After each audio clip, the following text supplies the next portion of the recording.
Skull and Bones is alive. Ubisoft recently announced that the game will be released in 2024, and we got some gameplay details. Stay tuned for all the info. What's up guys, I'm Franky Boy. On this channel I am covering everything regarding open world games such as Assassin's Creed, Witcher, Cyberpunk and of course Skull and Bones. It matches my type of games, and I guess some of you guys have been waiting. The game, I played it on Gamescom 2018, I think it was, and now 6 years later it will finally arrive and we will maybe survive the odds. Starting off as a little pirate in a big battle, but we lose it eventually, and then we will start off with a small ship and be gathering resources and honor, of course. Our reputation will grow, so do our ships, and in the end we will likely become a big pirate. That's like the whole thing about Skull and Bones. Character creation is in it,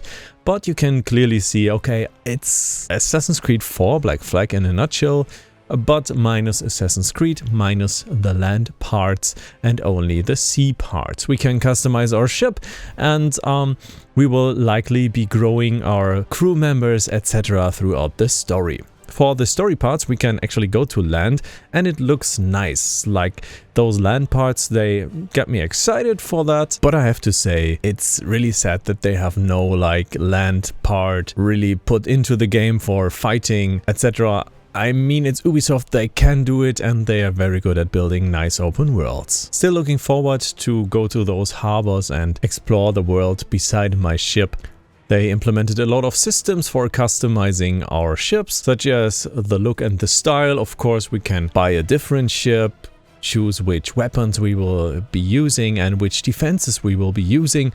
So there's a real ship manager you can see right here with different cannons of different tiers. I'm curious if there will be microtransactions giving us better cannons from the start on, because it is actually PvP, PvE and co-op, so we have all the free branches that a game can have in Skull and Bones, and since there's PvP in it, it might be unfair to get a better cannon on a ship or so. I hope they have some balancing features. Most games have like a PvE mode where you can like grind, but then when it comes to PvP you have like this PvP balance that gets you down to a certain level so you're not overpowered. I think this game looks great right now, to be honest with you guys.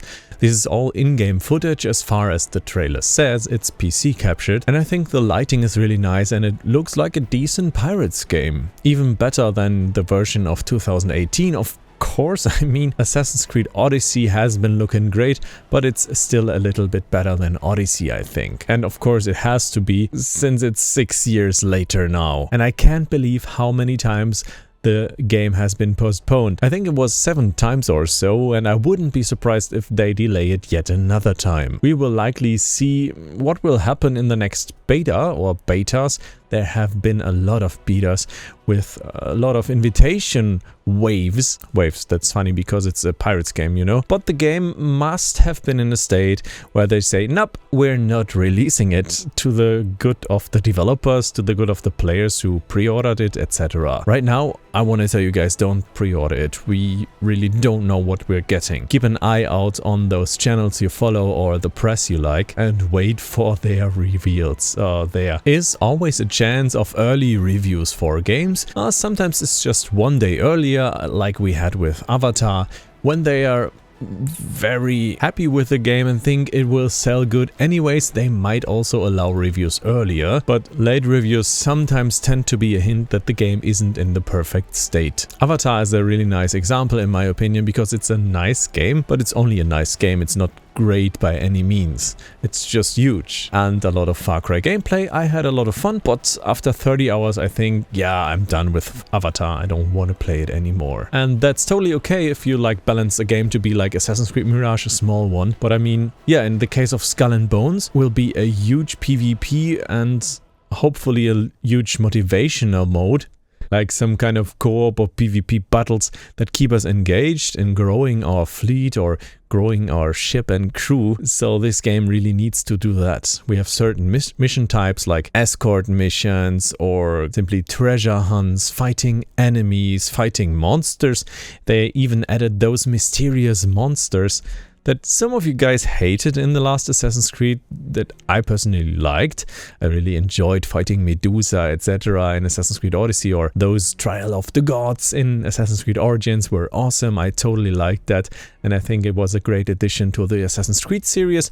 But some of you guys, they want to stick to the reality. I mean, I like the interface that's shown right here, and the game looks pretty nice in visual ways. It's not a survival game, to set that one apart from other pirate games, and I think I could have a lot of fun in the game, but I am curious how long the fun will last. So that's my biggest question mark right now. Will we be motivated to grind this game for hours and hours, maybe like 40 to 100 hours? That's what I totally expect from a AAA action game or from an RPG type game. In this case, I can see Assassin's Creed 4 Black Flag everywhere. Like anywhere I look at, I just see that game, especially when it comes to the forts and the whole setting, of course, which is orientated and motivated by Assassin's Creed 4 Black Flag. To be honest with you guys, my hopes are quite high right now. I'm not demotivated.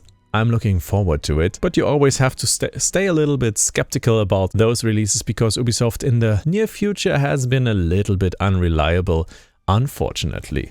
What is reliable? You can check out those videos right here and there if you want to, and support me and my work on this channel. That would be totally awesome. Thank you so much for tuning in, and yeah, see you in the next video about the best topic in the world. Thank you so much for tuning in, and goodbye.